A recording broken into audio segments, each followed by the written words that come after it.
If you don't choose your life, life will choose it for you. And the price is always higher. I know this season, the quiet pressure, the ticking clock. You're not lost. You're standing at a crossroads, and before the calendar turns again, there are some decisions your soul is begging you to make. Not for applause, not for approval, but for alignment.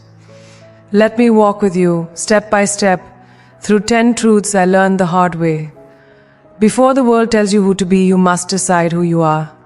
That sounds simple, but it is one of the hardest things you will ever do. Because the world is loud, it speaks early, it speaks confidently. And if you don't answer that question yourself, you will slowly start believing the answers handed to you. By society, by family expectations, by fear, by comparison. When I was younger, I thought identity was something you earned. I thought once I achieved enough, once I proved enough, once I was chosen enough, then I would finally know who I was. But life taught me something different. Identity is not a reward at the finish line. It is a decision you make at the starting line. If you don't choose yourself early, you will spend years auditioning for spaces that were never meant to hold you. So sit with yourself. Not with your phone, not with noise. Sit with the uncomfortable silence where the real questions live. Ask yourself who you are when nobody is watching. Ask what you believe in when applause is removed. Ask what kind of integrity you want to carry when shortcuts are offered. This is not about perfection. This is about alignment. Because when you know who you are, rejection changes meaning. It stops feeling like failure and starts feeling like redirection. When someone says no to you, it no longer shakes your foundation, because your foundation wasn't built on their approval in the first place. So many people confuse being liked with being authentic. But being liked will cost you your truth. Being authentic will cost you comfort. Choose wisely. Deciding who you are also means deciding who you are not. You are not every opinion spoken about you. You are not every mistake you've made. You are not your worst day, your lowest moment, or your slowest season. Those are chapters, not the title of the book. The moment you define yourself, you stop living defensively. You stop explaining yourself to people who are committed to misunderstanding you. You stop shrinking to fit rooms that never planned to make space for you anyway. And here's the truth no one says out loud. Clarity will make some people uncomfortable. When you walk with self-definition, you mirror what others avoid confronting in themselves. So they may resist you, they may label you. Let them. Peace is more valuable than being palatable. Choosing who you are is an act of courage. It means standing firm even when it costs you familiarity. Even when it means walking alone for a while. Even when doubt whispers that you're doing it wrong. But faith reminds you you're doing it honestly. Before 2026 arrives, make this decision sacred. Write it down if you must. Speak it in prayer. Anchor it in values that don't expire with trends. Decide what you will tolerate and what you will no longer negotiate. Decide what kind of energy you bring into rooms. Decide how you treat yourself when no one else is kind. Because once you decide, something shifts. Your choices become cleaner. Your boundaries become clearer. Your confidence becomes quieter, but stronger. You stop chasing validation and start attracting alignment. And one day you'll look back and realize, the bravest thing you ever did wasn't winning. It was choosing yourself before the world tried to choose for you. There will be moments in your life when everything in you wants to escape. Escape the uncertainty, escape the silence, escape the discomfort that comes with not knowing what's next. We are taught to run from discomfort, to fix it quickly, to distract ourselves from it. But the truth is, discomfort is not your enemy, it is your instructor. Every meaningful transformation I've experienced began in a season that felt uncomfortable. Not dramatic, not loud, just deeply unsettling. The kind of season where you question your timing, your decisions, your worth, where nothing feels stable, and yet everything is quietly shifting underneath. Most people don't fail because they lack talent. They fail because they leave the room too early. Discomfort is the space where growth introduces itself. It's where your old identity starts to loosen its grip and your new one hasn't fully formed yet. And that in-between space, it's awkward, it's lonely, it's uncertain, but it's also sacred. When you learn to sit with discomfort, you stop needing constant reassurance. You stop demanding clarity before taking the next step.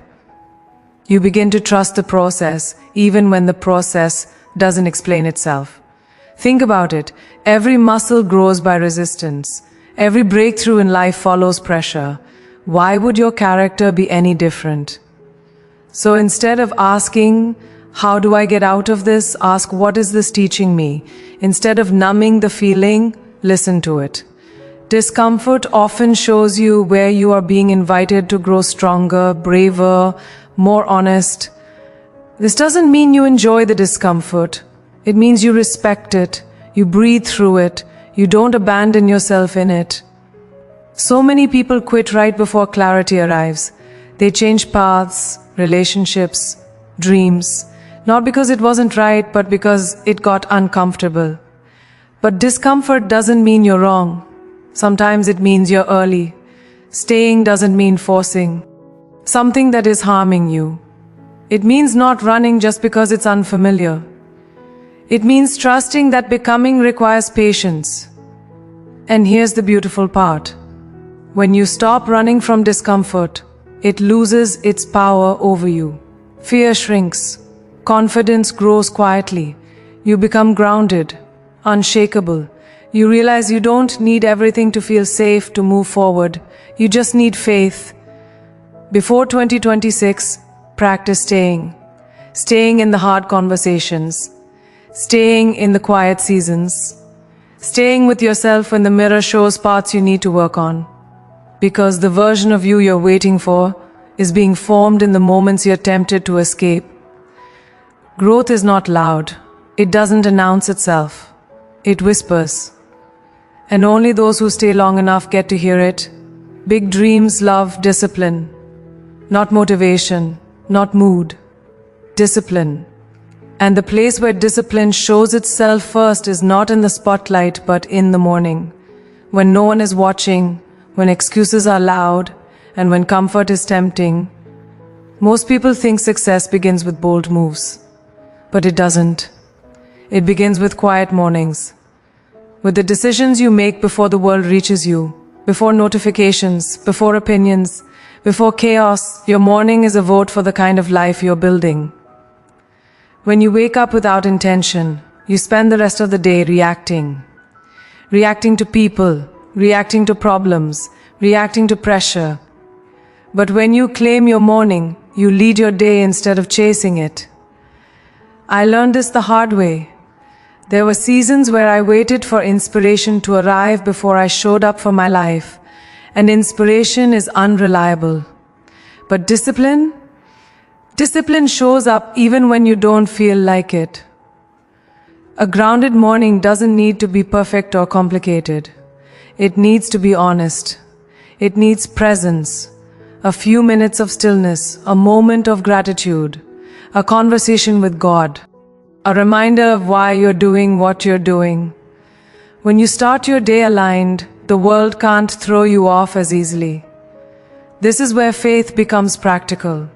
When you wake up and surrender your worries before they grow teeth.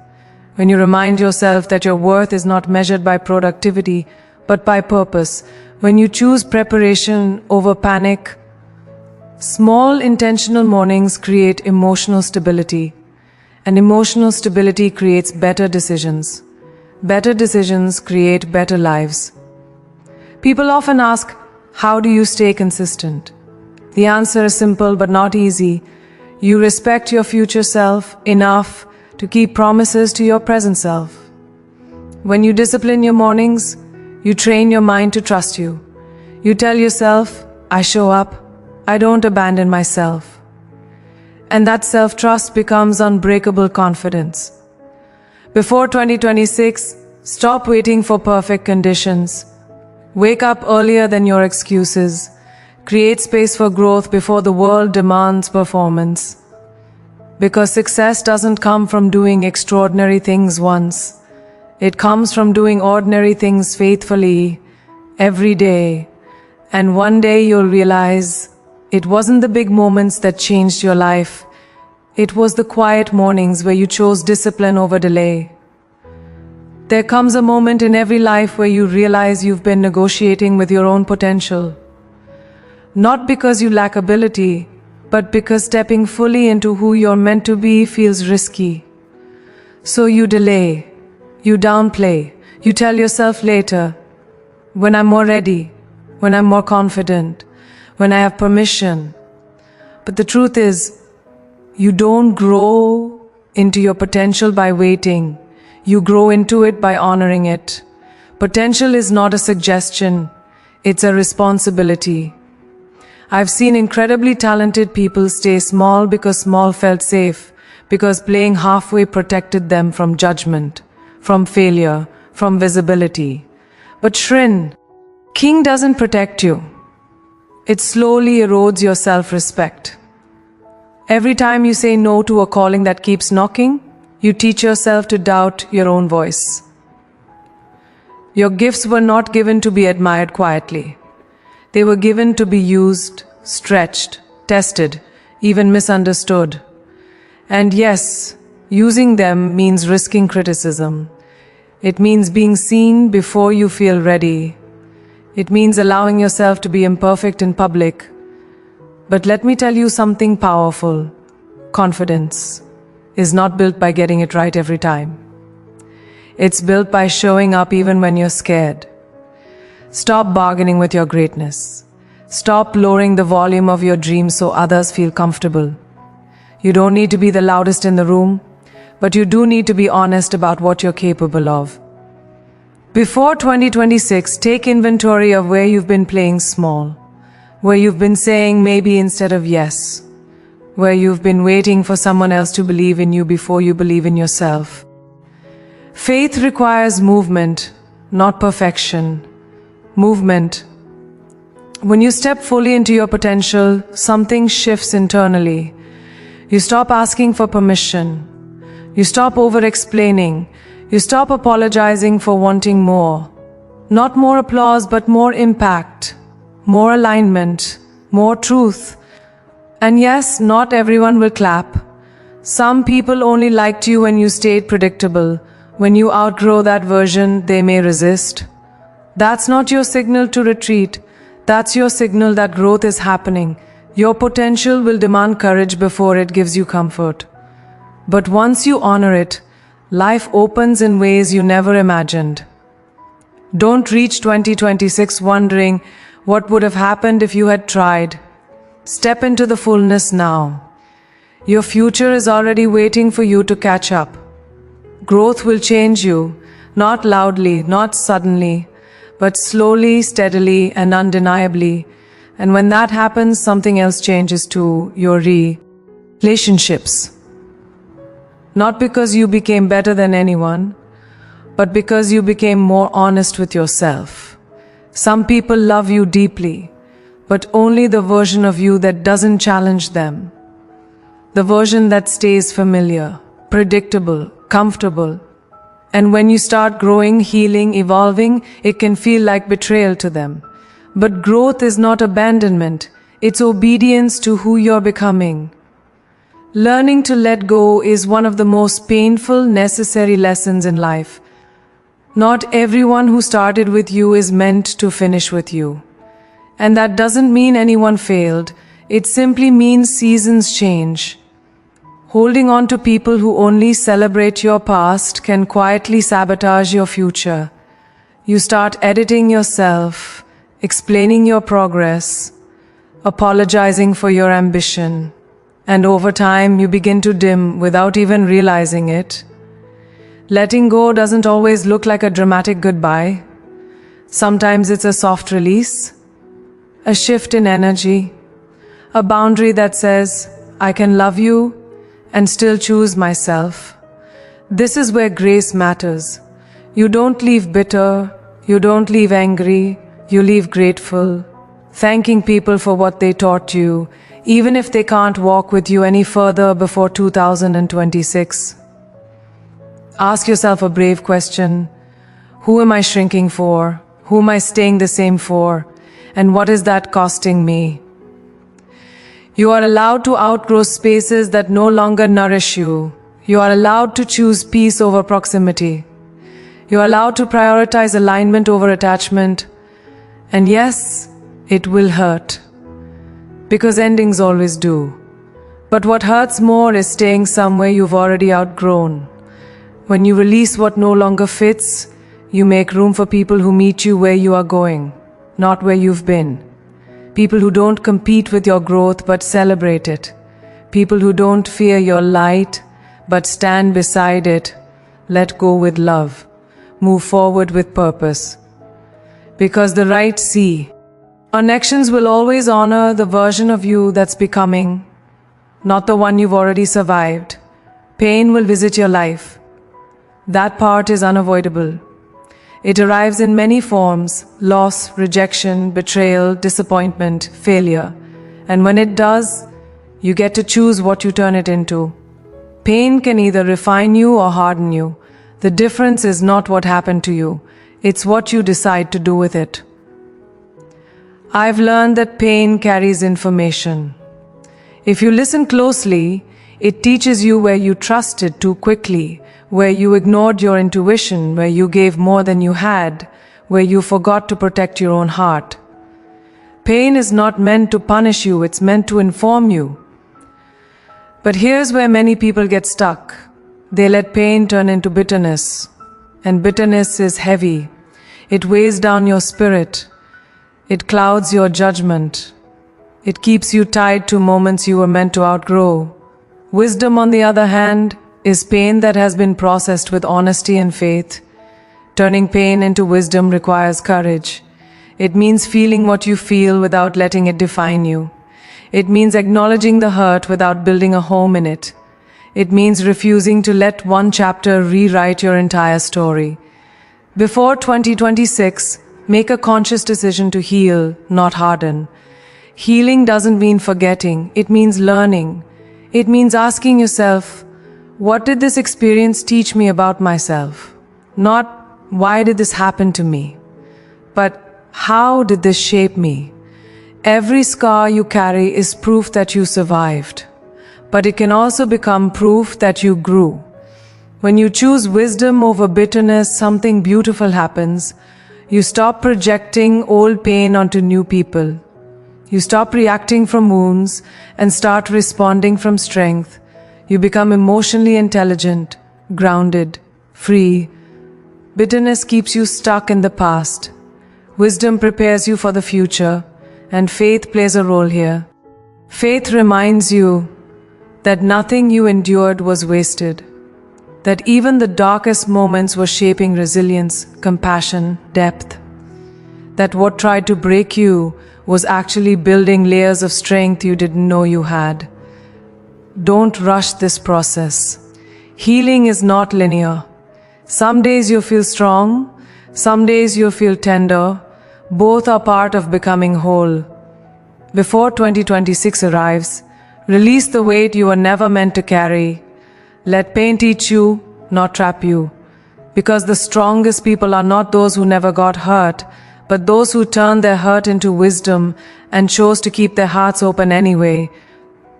There comes a point in life where you realize that making everything about yourself is exhausting. Chasing validation, proving worth, protecting ego, it drains you. And no matter how much you achieve, something still feels incomplete. That's because fulfillment doesn't come from self-importance. It comes from service. When you serve something bigger than your ego, life becomes lighter.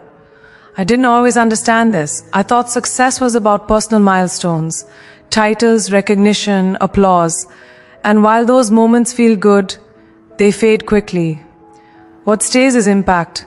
What stays is knowing that something you did made someone else's life a little easier, a little brighter, a little stronger. Service grounds you. It reminds you that your gifts are not just for display, they are for contribution. When life becomes only about you, every setback feels personal.